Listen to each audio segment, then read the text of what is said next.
Bismillahirrahmanirrahim. Assalamualaikum warahmatullahi wabarakatuh. Selamat pagi, siswa-siswi kelas 1 SDN Kedaung Kali Angke 05 pagi. Hari ini kita kembali melanjutkan pelajaran pendidikan agama Islam dengan tema Allah Maha Esa bersama Bapak Ahmad Ijudin. Sebagai pembiasaan, mari sama-sama kita membaca doa sebelum belajar. Dengan niat kita semoga dimudahkan dalam menuntut ilmu dan diberikan ilmu yang bermanfaat. Bismillahirrahmanirrahim. Rabbi zidni ilma warzuqni fahma. Rabbi shrah li sadri wa yassir li amri wahlul 'uqdatam min lisani yafqahu qawli. Rabbi ighfirli wa liwalidayya warhamhuma kama rabbayani shaghira. Amin ya rabbal alamin. Oke anak-anak, hari ini kita belajar dengan tema Allah Maha Esa. Kita sering dengar kalimat Tuhan yang Maha Esa. Kalau di Pancasila itu sila pertama yang bunyinya ketuhanan yang Maha Esa. Itu maksudnya sama, Allah Maha Esa. Lalu Esa itu apa sih artinya? Allah Maha Esa artinya Allah itu satu.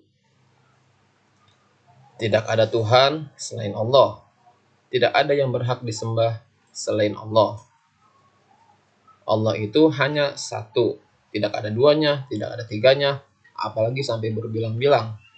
Itu mustahil bagi Allah. Karena Allah hanya satu. Dan tidak ada Tuhan selain Allah. Sebagaimana firman Allah Ta'ala dalam surat Al-Ikhlas, Bismillahirrahmanirrahim. Qul huwallahu ahad. Yang artinya, katakanlah, Dia Allah adalah Tuhan yang Maha Esa.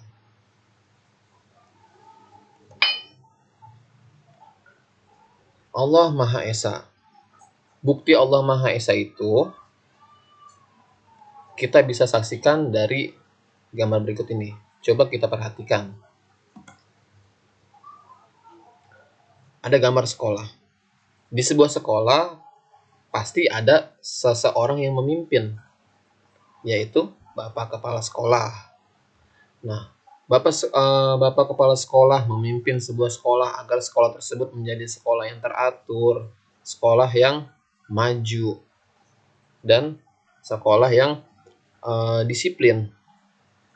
Nah, ini Bapak Kepala Sekolah ini tugasnya mengatur keadaan sekolah sehingga sekolah bisa berjalan dengan sesuai harapan.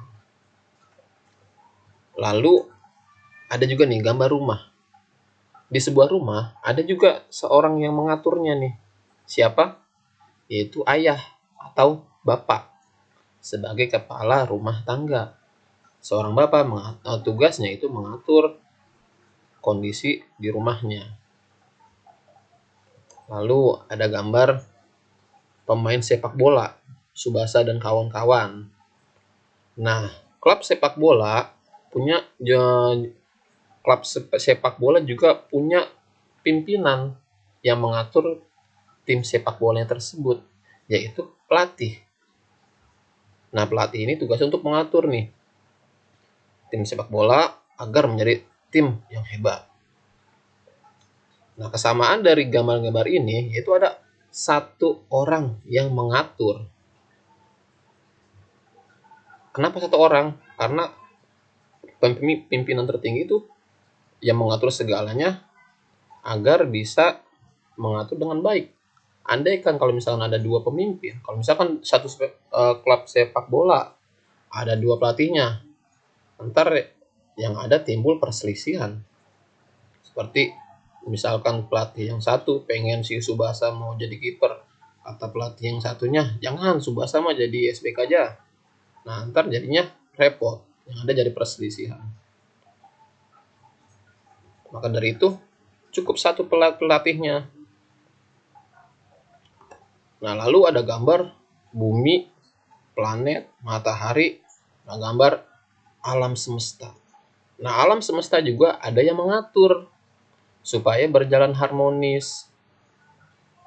Siapa yang mengatur alam semesta segede ini? Yaitu Allah Subhanahu wa Ta'ala. Allah yang mengatur matahari, bumi, planet-planet, bintang, kita manusia, hewan, semuanya diatur oleh Allah Subhanahu wa Ta'ala. Dan tentunya hanya ada satu Tuhan, yaitu Allah. Mustahil ada dua Tuhan yang mengatur seluruh dunia ini. Yang tentunya kalau misalkan ada banyak Tuhan, Tuhan yang satu pengen matahari terbit dari barat, Tuhan yang satu pengen matahari terbit dari timur, repot, ntar ada malah kiamat lagi. Oleh karena itu, mustahil Tuhan itu ada banyak. Oleh karena itu, kita wajib meyakini dan percaya bahwa Allah Maha Esa, atau Allah itu satu.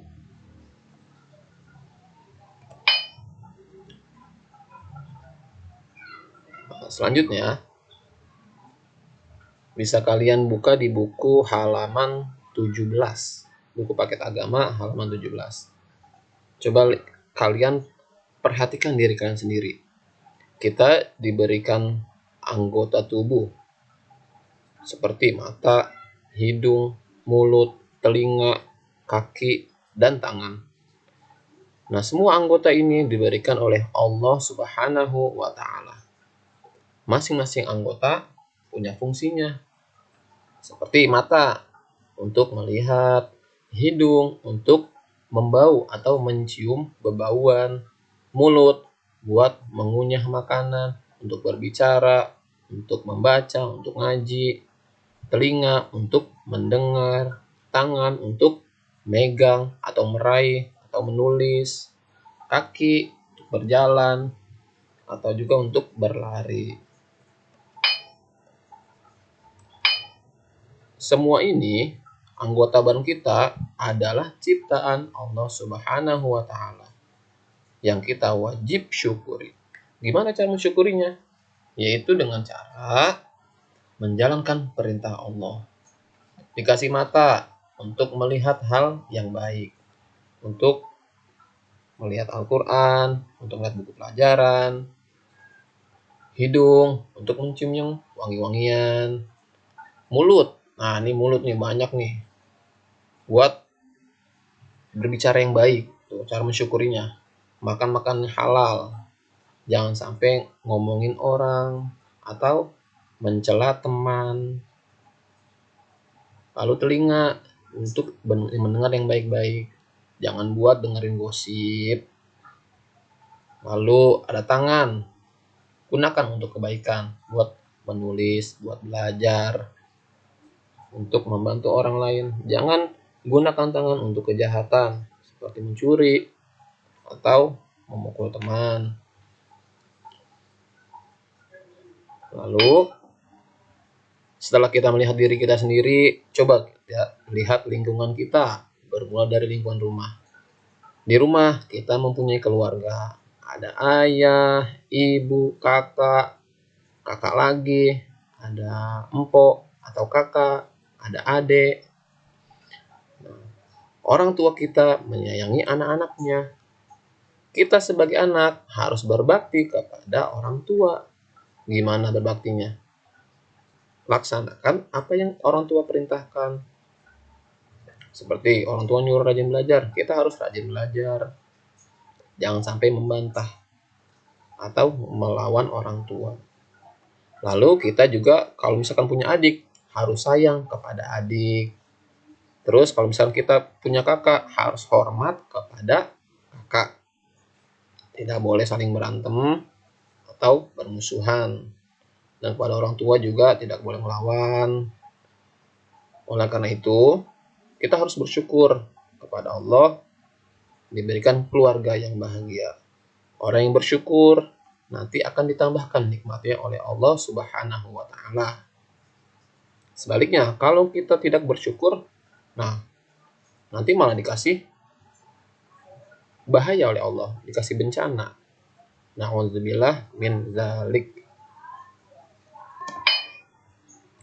Lalu setelah kita tadi ngelihat diri kita sendiri, melihat lingkungan rumah, coba kita lihat yang lebih luas di lingkungan sekolah.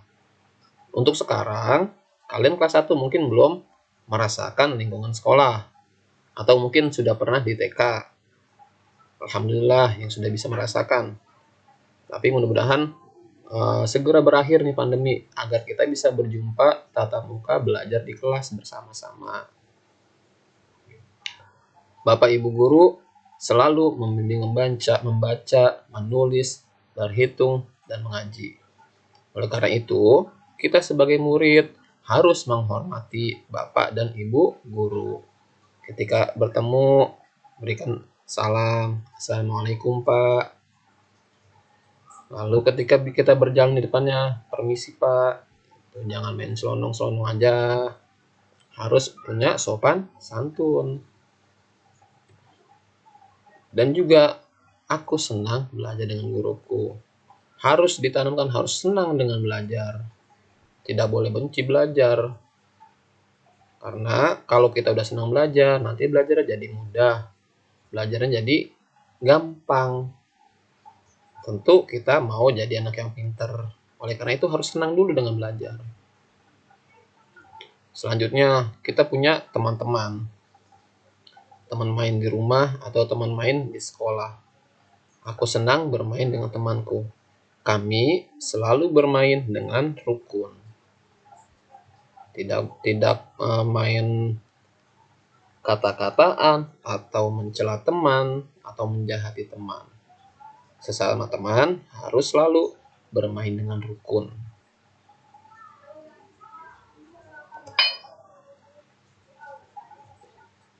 Nah, itu tadi pelajaran kita tentang Allah Maha Esa. Kesimpulannya, Allah Maha Esa artinya Allah hanya satu. Tidak ada Tuhan selain Allah.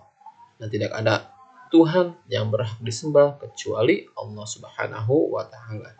Seluruh yang ada di dunia ini adalah bukti bahwa Allah Maha Esa.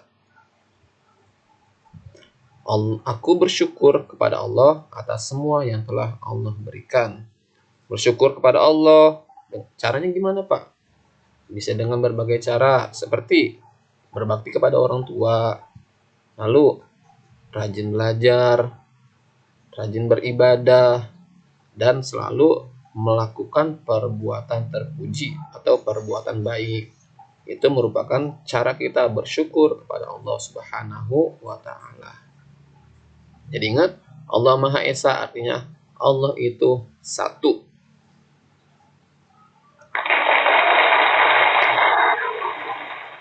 Sekian pertemuan kita dalam pembelajaran pendidikan agama Islam hari ini. Kalau ada yang kurang dipahami, silakan tanya japri ke Pak Judin. Sekian, mari kita baca hamdalah bareng-bareng. Alhamdulillahirabbil alamin. Syukron katsiran ala timamikum. Wassalamualaikum warahmatullahi wabarakatuh.